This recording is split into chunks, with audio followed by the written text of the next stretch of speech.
Hi dears, welcome back. ഇന്ന് ഞാൻ വന്നിരിക്കുന്നത് ഒരു റിക്വസ്റ്റഡ് റെസിപ്പി ആയിട്ടാണ്. നമുക്കിന്ന് അവലോസ് ഉണ്ട തയ്യാറാക്കി എടുക്കുന്നത് എങ്ങനെയാണെന്ന് നോക്കാം. നേരത്തെ ഞാൻ അരിയുണ്ടയുടെ റെസിപ്പിയൊക്കെ അപ്ലോഡ് ചെയ്തിട്ടുണ്ട്.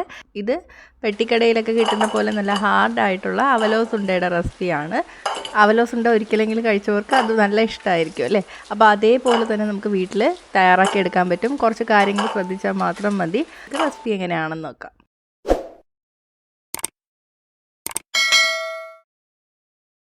അപ്പോൾ ഞാനിവിടെ 2 കപ്പ് പച്ചരിയാണ് എടുത്തിരിക്കുന്നത്. പച്ചരി കഴുകി വൃത്തിയാക്കിയതിന് ശേഷം വെള്ളം ഒഴിച്ചിട്ട് 5 മണിക്കൂർ കുതിർത്തി എടുത്തതാണിത്. 5 മണിക്കൂർ കഴിഞ്ഞതിന് ശേഷം വെള്ളം വാർന്നു വരാൻ വേണ്ടിയിട്ട് ഒരു അരിപ്പയിലോട്ട് ഒഴിച്ച് വെച്ചിട്ടുണ്ട്. ഇപ്പോൾ ഏകദേശം 2 മണിക്കൂറായി അരിപ്പയിൽ വെച്ചിട്ട്. വെള്ളമൊക്കെ നന്നായിട്ട് വാർന്നു പോയിട്ടുണ്ട്. ഞാൻ എടുത്തിരിക്കുന്ന കപ്പ് 250 ml ആണ്. ഏകദേശം 1/2 കിലോ അരി വരും. വെള്ളം തോർന്നിട്ടുണ്ട്. ഇനി നമുക്കിത് പൊടിച്ചെടുക്കാം. ഞാനിത് 2 പ്രാവശ്യമായിട്ടാണ് പൊടിച്ചെടുക്കുന്നത്. പൊടിച്ചതിന് ശേഷം നമുക്ക് അരിപ്പയിലോട്ട് ഇട്ടിട്ട് അരിച്ചെടുക്കണം. അരിച്ചിട്ട് ബാക്കി വരുന്നത് കൂടി മിക്സിയിലിട്ടിട്ട് നന്നായിട്ട് പൊടിച്ചെടുക്കാം. അപ്പം മൊത്തം അരിയും പൊടിച്ചിട്ട് അരിച്ച് വെച്ചിട്ടുണ്ട്. ഇനി ഇതിലോട്ട് നമുക്ക് 1/2 ടീസ്പൂൺ നല്ല ജീരകം ചേർത്ത് കൊടുക്കാം. ആവശ്യത്തിന് ഉപ്പ്. ഞാൻ ഏകദേശം ഒരു 1/4 ടീസ്പൂണിനും 1/2 ടീസ്പൂണിൻ്റെ ഇടയ്ക്ക് ഉപ്പ് ചേർത്തിട്ടുണ്ട്. ഉപ്പ് നിങ്ങളുടെ ടേസ്റ്റിനനുസരിച്ചിട്ട് മാറ്റം വരും കേട്ടോ. അപ്പോൾ നിങ്ങൾ കുറച്ച് ചേർത്തിട്ട് മിക്സ് ചെയ്ത് നോക്കുക. കുറവാണെങ്കിൽ കുറച്ചും കൂടി ചേർത്ത് കൊടുക്കുക. 2 കപ്പ് തേങ്ങ. ഫ്രഷായിട്ട് ചിരകിയെടുത്ത തേങ്ങയാണ് നല്ലത്. അരി അളന്ന അതേ കപ്പിൽ തന്നെയാണ് തേങ്ങ അളന്നെടുത്തിരിക്കുന്നത്. ഇനി ഇതെല്ലാം കൂടെ ചേർത്തിട്ട് തിരുമ്മി യോജിപ്പിക്കാം. തേങ്ങ നന്നായിട്ട് പ്രസ് ചെയ്തിട്ട് മിക്സ് ചെയ്തെടുക്കാം കേട്ടോ. ആ തേങ്ങയുടെ പാലിൽ നമ്മൾ ഈ മാവ് കുഴച്ചെടുക്കണം. 2 കൈ കൊണ്ട് നന്നായിട്ട് ഇതേപോലെ പ്രസ് ചെയ്ത് തിരുമ്മി യോജിപ്പിക്കാം. വേറെ വെള്ളമൊന്നും ചേർക്കരുത്. തേങ്ങയുടെ പാലിൽ തന്നെ മാവ് നനഞ്ഞ് കിട്ടും. ഇപ്പോൾ കൈ ഇങ്ങനെ വെച്ചിട്ട് ഒട്ടും കട്ടയില്ലാതെ നമ്മളിങ്ങനെ കുഴച്ചെടുക്കണം. എന്നാലും കുറച്ചൊക്കെ കട്ട പിടിച്ച് കിടക്കും, അത് സാരമില്ല.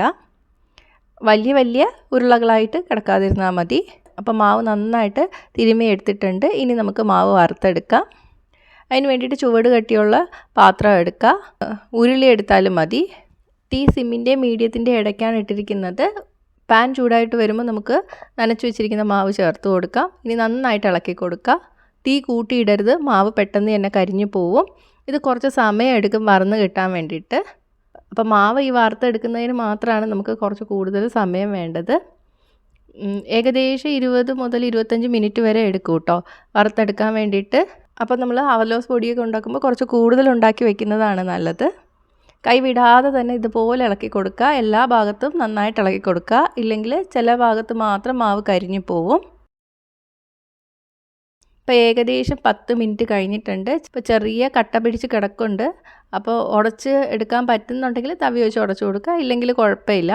സമയം കഴിയും തോറും മാവ് ഇളക്കുമ്പോൾ അതിൻ്റെ സൗണ്ടും മാറും കേട്ടോ. ലാസ്റ്റ് മാവ് നല്ല ക്രിസ്പി ആയിട്ട് വരും. കളർ ഗോൾഡൻ ബ്രൗൺ ആയി കിട്ടും. ഇപ്പോൾ ഏകദേശം 25 മിനിറ്റ് കഴിഞ്ഞിട്ടുണ്ട്. കളറൊക്കെ ചേഞ്ചായി വന്നിട്ടുണ്ട്. മാവ് ഇളക്കുമ്പോൾ ഉള്ള സൗണ്ട് കേട്ടോ. നല്ല ക്രിസ്പി ആയിട്ട് വന്നിട്ടുണ്ട്. അപ്പോൾ ഇത് റെഡിയാവാറായി. കുറച്ചെടുത്തിട്ട് നമ്മളൊന്ന് കഴിച്ച് നോക്കണം. നല്ല ക്രിസ്പി ആയിട്ട് തോന്നുന്നുണ്ടെങ്കിൽ മാവ് റെഡി ആയിട്ടുണ്ട്. വെള്ളം നനവൊന്നും ഉണ്ടാവാൻ പാടില്ല. അപ്പോൾ നമുക്ക് തീ ഓഫ് ചെയ്യാം.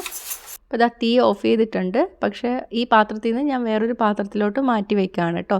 അപ്പോൾ ഈ പാത്രത്തിൻ്റെ ചൂട് കൊണ്ട് മാവ് കരിഞ്ഞു പോകാൻ ചാൻസ് ഉണ്ട്. അപ്പോൾ ഞാൻ ഇതാ വേറൊരു പാത്രത്തിലോട്ട് മാറ്റി വെച്ചിട്ടുണ്ട്. ഇപ്പോൾ ചൂടൊക്കെ മാറിയിട്ടുണ്ട്. അപ്പോൾ ഇതിൽ ചെറിയ ഉരുളകളായിട്ട് കിടപ്പുണ്ട്. അപ്പോൾ അതൊന്ന് നമുക്ക് പൊടിച്ചെടുക്കണം. അതിന് വേണ്ടി മിക്സിയുടെ ചെറിയ ജാറിലിട്ടിട്ട് നമുക്ക് പൊടിച്ചെടുക്കാം. അപ്പം നമ്മൾ അവലോസ് ഉണ്ട ഉണ്ടാക്കുന്നില്ലെങ്കിലും ഇതേപോലെ ഒന്ന് പൊടിച്ച് വയ്ക്കുന്നതാണ് നല്ലത്. അപ്പോൾ ഈ ചെറിയ ഉരുളകൾ കിടക്കുമ്പോൾ ചിലർക്ക് കഴിക്കാനും ഇഷ്ടമുണ്ടാവില്ല. അപ്പോൾ ഒന്ന് ചെറുതായിട്ട് പൊടിച്ചെടുക്കുന്നത് തന്നെയാണ് നല്ലത്. അപ്പോൾ അതാ എല്ലാം ഞാൻ പൊടിച്ചെടുത്തിട്ടുണ്ട്. അപ്പോൾ ഇതേപോലെ ഇരിക്കുമ്പോൾ കഴിക്കാനും കുറച്ചും കൂടെ ഈസി ആയിരിക്കും. അപ്പോൾ അവലോസും പൊടി മാത്രം മതി എന്നുള്ളവർക്ക് ഈ സ്റ്റെപ്പ് വെച്ചിട്ട് നിർത്താം കേട്ടോ.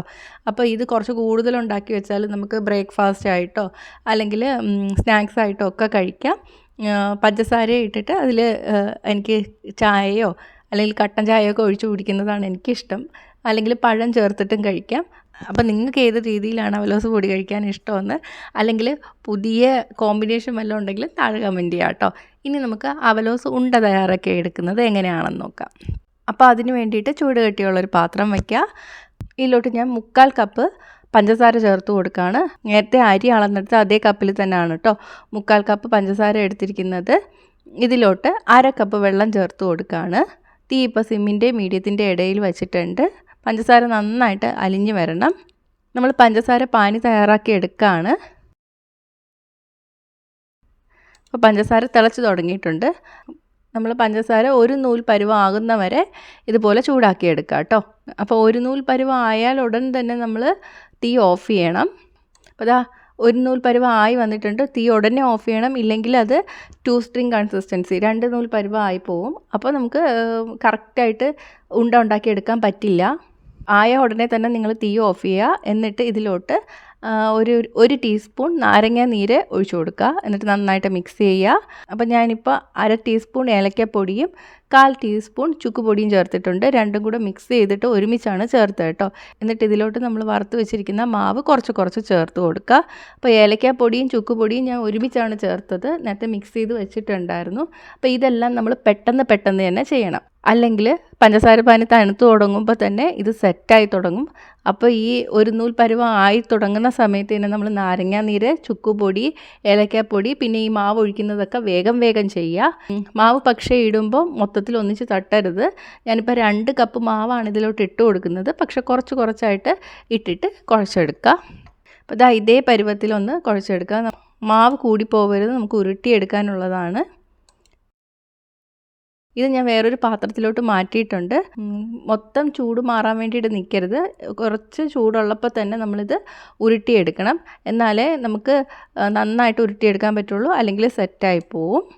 അപ്പോൾ ദാ ഇതേപോലെ ഉരുട്ടിയെടുക്കുക. ഉരുട്ടിയെടുത്തതിന് ശേഷം നമ്മൾ കുറച്ച് മാറ്റി വെച്ചിട്ടുള്ള മാവിൽ ഒന്ന് റോൾ ചെയ്തെടുക്കാം. അപ്പോൾ മൊത്തം അവലോസ് പൊടി നമുക്ക് ഇട്ടിട്ടില്ല. ഏകദേശം ഒരു 3/4 കപ്പോളം മാറ്റി വെച്ചിട്ടുണ്ട്. അത്രയും പൊടിയൊന്നും ആവശ്യം വരില്ല. അപ്പോൾ ഇതേപോലെ പെട്ടെന്ന് ഉരുട്ടിയെടുക്കുക. ചൂട് മാറിയാൽ സെറ്റായി പോവും, പിന്നെ നമുക്ക് ഉരുട്ടിയെടുക്കാൻ പറ്റില്ല. അപ്പോൾ അതെല്ലാം ഉരുട്ടിയെടുത്തിട്ടുണ്ട്. ഇപ്പോൾ ചെറിയ ചൂടുണ്ട്, അതുകൊണ്ട് നമ്മൾ കഴിക്കുമ്പോൾ കുറച്ച് സോഫ്റ്റായിട്ടിരിക്കും. പക്ഷേ ഒന്ന് നന്നായിട്ട് തണുത്ത് കഴിഞ്ഞിട്ട് പിറ്റേ ദിവസമൊക്കെ ആവുമ്പോൾ നല്ല സെറ്റായിട്ടിരിക്കും. ഇപ്പം ഞാനിത് രാത്രിയാണ് കേട്ടോ ഉണ്ടാക്കുന്നത്. നല്ല ടേസ്റ്റി ആയിട്ടുള്ള അവലോസ് ഉണ്ട തയ്യാറായിട്ടുണ്ട്. ഞാനിത് ഗ്ലാസ് പാത്രത്തിലോട്ട് ഇട്ടിട്ട് സൗണ്ട് കേൾപ്പിച്ച് തരാം. കണ്ടോ, നല്ല ഹാർഡായിട്ടുണ്ട്. സൗണ്ടൊക്കെ കേൾക്കുന്നില്ലേ? അപ്പോൾ ഇതേപോലെ ചെയ്താൽ നല്ല പെർഫെക്റ്റ് ആയിട്ട് തന്നെ തയ്യാറാക്കി എടുക്കാൻ പറ്റും കേട്ടോ. ട്രൈ ചെയ്ത് നോക്കുക. ട്രൈ ചെയ്തിട്ട് നിങ്ങളുടെ അഭിപ്രായങ്ങൾ കമൻറ്റ് ചെയ്യുക. ഇഷ്ടമെങ്കിൽ ലൈക്കും ഷെയറും ചെയ്യുക. ഇഷ്ടപ്പെട്ടില്ലെങ്കിൽ ഡിസ്ലൈക്കും ചെയ്യുക. കൂടുതൽ റെസിപ്പികൾക്കായിട്ട് ചാനൽ ഇതുവരെ സബ്സ്ക്രൈബ് ചെയ്തിട്ടില്ലെങ്കിൽ സബ്സ്ക്രൈബ് ചെയ്യാനും മറക്കല്ലേ. അടുത്തൊരു റെസിപ്പി ആയിട്ട് കാണാം. ബൈ.